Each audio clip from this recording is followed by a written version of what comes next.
હું રાજકોટમાં રહું છું અને મારું નામ નરેશ છે. હું દેખાવમાં સ્માર્ટ અને દિલનો સાફ છોકરો છું. મને વાતો કરવાનો ખૂબ શોખ છે, એટલે હું રોજ નવા નવા દોસ્ત બનાવું છું. મારા એક મિત્રનું નામ વિજય હતું. તેણે મને કહ્યું કે તે થોડા દિવસથી ખૂબ જ પરેશાન થઈ ગયો છે. તેમની પત્ની રેખા, જે 36 વર્ષની છે અને તેને 2 બાળકો છે, અને તે બંને અમારા શહેરમાં રહે છે. પહેલા તો તેની જિંદગી ખૂબ જ ખુશીથી અને આનંદથી ચાલી રહી હતી, પરંતુ થોડા સમયથી તેની લાઈફની અંદર કોઈ આનંદ રહ્યો નથી અને બોરિંગ થઈ ગઈ છે. તેની પત્ની તેની સાથે પ્રેમથી વાત નથી કરતી. આ કારણે તેમની વચ્ચે તણાવ વધતો જાય છે. તેમનું એક કારણ એ પણ હતું કે તેમની પત્ની ખૂબ જ ફિલ્મો જુએ છે અને તે ફિલ્મોમાં જે રીતે હીરો હિરોઈન આનંદ કરે છે તે રીતે આનંદ કરવા માંગે છે, જે હું પૂર્ણ કરી શકતો નથી. આથી તે કોઈ બીજા પાસે પોતાનું કાર્ય કરાવવા માંગે છે. જો આ વાત સમાજમાં ખબર પડશે તો મારી ઇજ્જત પૂરી થઈ જશે. એટલે પ્લીઝ આ કાર્યમાં તું મારી મદદ કરી શકે છે.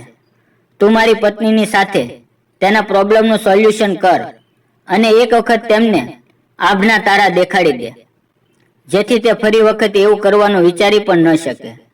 આટલું કહેતા કહેતા તેમની આંખમાંથી આંસુ આવી ગયા. મેં તેની પાસે તેની પત્ની રેખાનો ફોટો માંગ્યો. તેણે મને ફોનમાં તેમની પત્નીનો ફોટો બતાવ્યો. તે ખૂબ જ સુંદર હતી. મેં અને મારા મિત્રએ મળીને પછી પ્લાન બનાવ્યો. મેં તેમને કહ્યું કે શહેરની એક હોટલમાં 2 રૂમ બુક કરી દે. આપણે ત્યાં હોટલમાં મળશું. બીજે દિવસે હું તેમની હોટલમાં મળવા માટે ગયો તો ભાભીએ સુંદર મજાની પંજાબી ડ્રેસ પહેરી હતી અને ભાઈ જીન્સ અને ટી-શર્ટ પહેરીને મારું સ્વાગત કર્યું. પછી અમે ત્રણેય ખૂબ જ વાતો કરી અને વાતાવરણ આનંદિત બનાવ્યું. ભાઈ પોતાની સાથે વિસ્કી અને વોડકાની બોટલ લાવ્યા હતા. તે કાઢી અને અમે થોડો નાસ્તો કર્યો. ભાભીએ 2 પેગ લઈ લીધા અને હું 4 પેગ પર પહોંચી ગયો હતો. ભાભીને મેં કહ્યું કે તમે મને ખૂબ જ પસંદ છે, પણ હું તમારી સહમતિ વિના કંઈ પણ કરવા માંગતો નથી.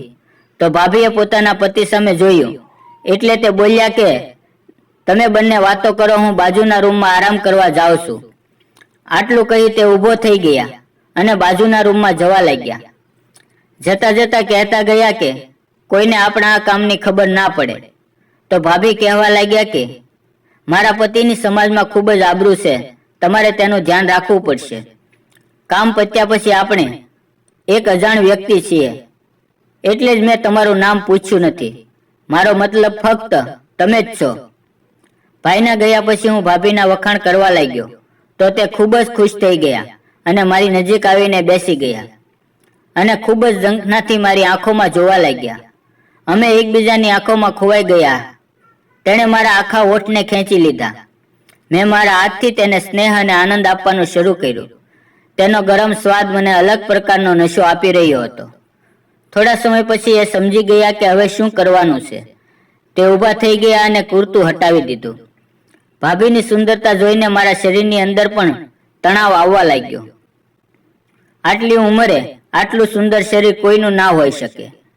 તેમની સલવાર જમીન પર પડી હતી અને હું તેની સામે બેસી ગયો. મેં એક વખત તેની તરફ જોયું અને પછી હસ્યો. જ્યારે મેં તેની તરફ જોયું ત્યારે તે મને હસીને આમંત્રણ આપી રહ્યા હતા. તેની સુગંધ મને દૂરથી પણ અનુભવાતી હતી. હવે મેં મારો જાદુ બતાવવાનો શરૂ કર્યું. કહેવાય છે ને કે જીભની અંદર હાડકા નથી હોતા, પણ તે ખૂબ જ તાકાતવર હોય છે. ભાભીએ મને ખૂબ જ પ્રેમથી ઊભો કર્યો. જેમ સાપ રાફડાની અંદર જાય તેવું દ્રશ્ય સર્જાઈ રહ્યું હતું. મારા શ્વાસ થોડા માટે અટકી ગયા. કોઈ પણ વસ્તુનો નશો વધુ સમય જળવાઈ રહેતો નથી. હવે ભાભી પણ સંપૂર્ણપણે હળવા થઈ ગયા. તે ઊભા થઈ અને સોફા પર બેઠા. તેની હાલત જોઈને હું સમજી ગયો કે હવે સાચા કામનો સમય આવી ગયો છે. હું તેની પાસે ગયો. મેં મારી સ્પીડ હવે વધારી હતી. એટલામાં ખબર પડી કે ભાઈ રૂમમાં આવ્યા છે. અમે દરવાજો લોક કરવાનું ભૂલી ગયા હતા અને તે બધું જોઈ રહ્યા હતા. હું થોડી વાર માટે અટકી ગયો. ભાભીએ ભાઈ તરફ જોયું તો તેણે હસીને કહ્યું કે જે થાય છે તે થવા દો, મને કોઈ વાંધો નથી. ભાઈ પણ અમારી સાથે હવે રમત રમવા માટે તૈયાર હતા. ભાઈએ પણ રમત રમતા જોઈને ભાભીને પણ ખૂબ જ આનંદ થઈ ગયો અને આખો રૂમ અમારા અવાજોથી ગુંજી રહ્યો હતો. હવે રમત પૂરી થવાની હતી. મેં ભાભીને પૂછ્યું કે ભાભી, તમને મારી કંપની કેવી લાગી? તેણે જવાબ આપ્યો કે આજનો દિવસ હું ક્યારે પણ નહીં ભૂલું. આજે મને એવું લાગતું હતું કે હું સ્વર્ગની અંદર વિહાર કરી રહી હતી. હવે તેમણે મને વિદાય આપી. હું મારા લક્ષ્ય તરફ જવા લાગ્યો. ખરેખર દુનિયાની અંદર આવા પણ માણસો હોય છે.